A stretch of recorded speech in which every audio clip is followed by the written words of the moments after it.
पाहिजे. आपण शेतकऱ्यांचं लिखवण आपल्या लेकराला नोकरी मिळाली आहे का?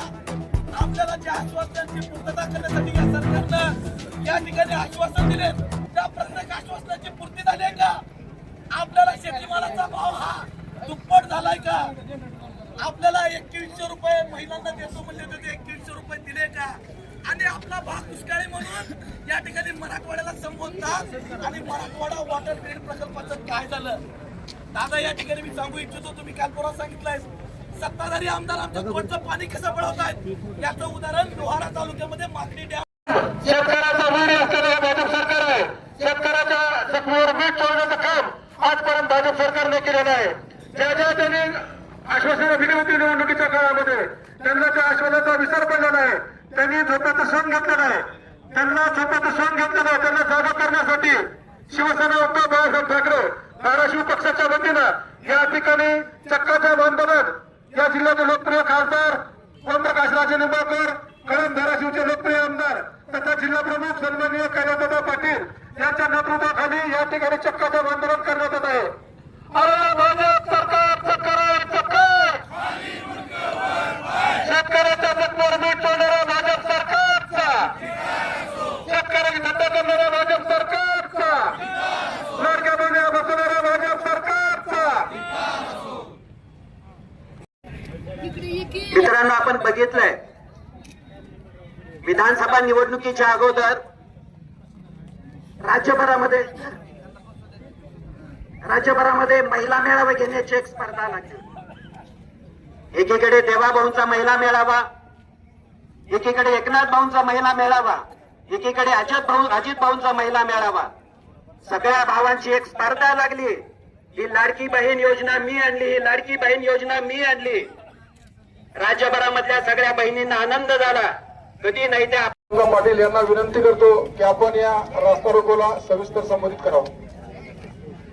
आज धाराशिव जिल्हा शिवसेना उद्धव बाळासाहेब ठाकरे या पक्षाच्या वतीने आपले आदरणीय पक्षप्रमुख आदरणीय उद्धवजी ठाकरे साहेब यांच्या आदेशानुसार आज दिनांक 7 तारखेपासून 12 तारखेपर्यंत संपूर्ण मराठवाडाभर त्या झोपलेल्या सरकारला जागा करण्यासाठी आणि त्यांनी विधानसभा निवडणुकीपूर्वी दिलेल्या आश्वासनाची आठवण करून देण्यासाठी शिवसेनेच्या वतीनं या 13 वादा हे आंदोलन संपूर्ण मराठवाड्याभर आज होत आहे. या प्रसंगी आता ज्यांनी आपल्याला मार्गदर्शन केलं असे आपले सहसंपर्क प्रमुख आदरणीय नंदुभैया, या ठिकाणी उपस्थित असलेले शिवसेनेचे सर्व पदाधिकारी, उपस्थित शिवसैनिक आणि या ठिकाणी आवर्जून उपस्थित असलेले शेतकरी बांधव, वृद्ध नागरिक. विधानसभेच्या निवडणुकीपूर्वी आपण बघत होतो यांनी निवडणुका लांबवल्या. कशासाठी लांबवल्या? तर रोज एक नवीन आश्वासन, रोज एक नवीन घोषणा,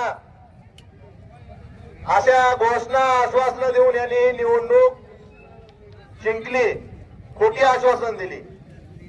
यालाही आपण काही लोक आपला जिल्हा वगळता महाराष्ट्रातील इतर ठिकाणी लोक बळबळली.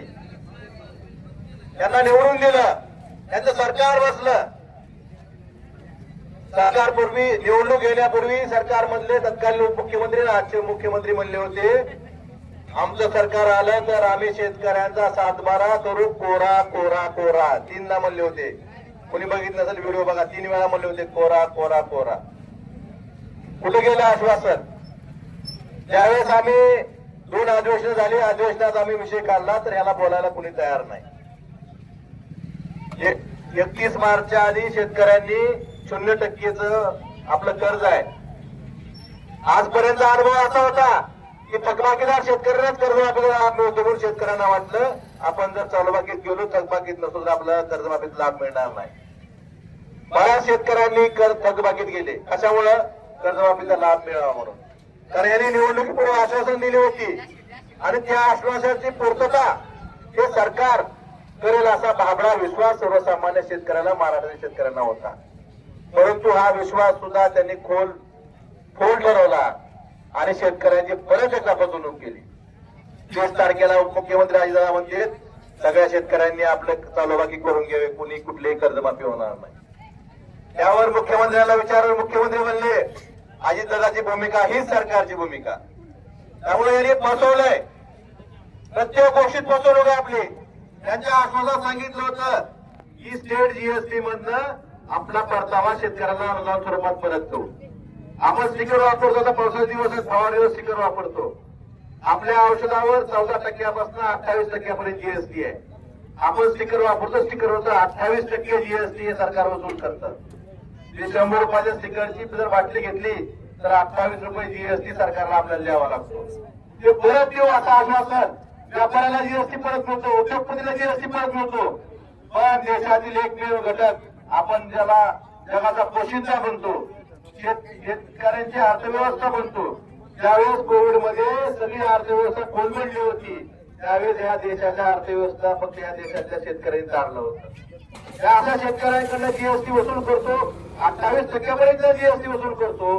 परंतु त्याचे परतावा द्यायचं जे आश्वासन दिलं होतं स्टेट जीएसटी मधनं, त्याचं काय झालं? कधी परत येणार शेतकऱ्यांना अनुदान स्वरूपात त्याचा जीएसटी वसूल केलेला? आजच्या बाबतीत आपण बघतोय कुठल्याही आपल्या जिल्ह्याच्या दुकानात हवा डीएपी मिळत नाही. आपल्याला मिळेल ते खत घ्यावं लागतं, कारण पेरणी आपल्याला करायची आहे. 2100 रुपये लाडक्या बहिणीला देतो म्हणले, 2100 रुपये द्यायचं लाभच. पण एखाद्या बहिणीला दुसऱ्या योजनेतून अनुदान मिळत असेल तर तिला फक्त 500 रुपये अनुदान हे सरकारच्या माध्यमातून देणं चालू आहे. अशा अनेक गोष्टी आहेत. फसवणूक प्रत्येक गोष्टी सर्वसामान्य माणसात झालेली आहे, युवकांनी झालेली आहे. लाडका भाऊ योजना काढली, योजना जुनीच होती, पण त्याला नाव दिलं लाडका भाऊ. पहिल्यांदा 6 महिने दिले, मग नंतर आंदोलन केलं, परत 5 महिने वाढवून दिले. पण अधिवेशनात मुख्यमंत्र्यांनी स्पष्ट सांगितलं इथून पुढे मुदतवाढ मिळणार नाही. त्यामुळे प्रत्येक माणसाची, प्रत्येक घटकाची फसवणूक या सरकारने केलेली आहे. तुम्हाला आठवत असेल विधानसभेच्या निवडणुकीच्या आधी प्रत्येक जाती धर्माची महामंडळ काढली गेली, पण त्या महामंडळाला निधी उपलब्ध करून दिला नाही.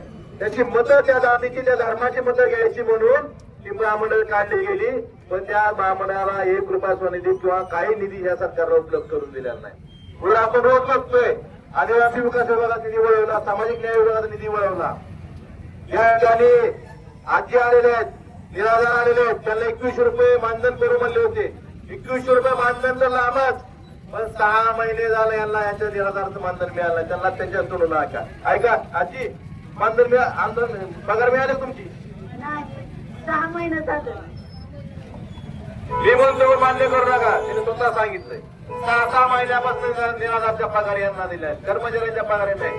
2 वर्षापासून 2 वर्ष झालं ठिबक आणि तुषार सिंचनाचे अनुदान या सरकारनं दिलेलं नाही. प्रत्येक गोष्टीत फसवणूक केलेली आहे सरकारनं. त्यांनी जी आश्वासनं दिली होती ती आश्वासनं त्यांना 22 लागतील, कारण त्या आश्वासनावर विश्वास ठेवूनच या लोकांनी त्यांना निवडून दिलेला आहे. बाकीच्या ईव्हीएम, बाकीच्या गोष्टी फसवणूक, पैसे ह्या गोष्टी आहेत, पण यांची जी आश्वासनं होती ही सुद्धा आश्वासनं त्यांना निवडून देण्यास कारणीभूत ठरलेली आहे. त्यामुळं हा पहिला टप्पा आपण घेतलेला आहे. आपण यापेक्षा तीव्र आंदोलन करून प्रत्येक माणसापर्यंत जाऊन त्यांचं पितळ उघडं पाडायचं काम शिवसेना उद्धव बाळासाहेब ठाकरे पक्षाला इथून पुढच्या काळात करायचं आहे. आणि येणाऱ्या स्थानिक स्वराज्य संस्थेच्या निवडणुकीत शेतकरी असेल, लाडकी बहीण असेल किंवा लाडका भाऊ असेल, त्यांना दारात सहभाग करू देऊ नका. एवढीच विनंती मला या माध्यमातून आपल्या सर्वसामान्य जनतेला करायची आहे. आपण खरं तर 1 तासभर झाला आपण हा रस्ता रोको केलाय, त्याच्यामुळे ज्यांची गैरसोय झाली त्यांची मी खरंच मनापासून माफी मागतो. परंतु या सरकारला जागे करण्यासाठी हे करणं गरजेचं होतं, त्यामुळे त्यांची गैरसोय झाली. भाजप सरकारला इतर पडण्यासाठी त्यांना ही जागे व्हावं आणि त्यांना या सत्तेतल्या सरकारला सद्बुद्धी द्यावे. आणि जे शेतकरी असतील, बेरोजगार असतील, सर्व स्तरातील काम करणारे आपले नागरिक असतील, त्यांना या ठिकाणी न्याय देण्याचं काम करावं. आणि जर अशा पद्धतीनं आणखी नाही दिलं तर याहीपेक्षा शिवसेना त्यापेक्षा तीव्र पद्धतीचं आंदोलन प्रत्येक ठिकाणी महाराष्ट्रात केलं जाईल. मी जास्त न बोलता या ठिकाणी 2 शब्द माझे संपवतो. जय हिंद, जय महाराष्ट्र.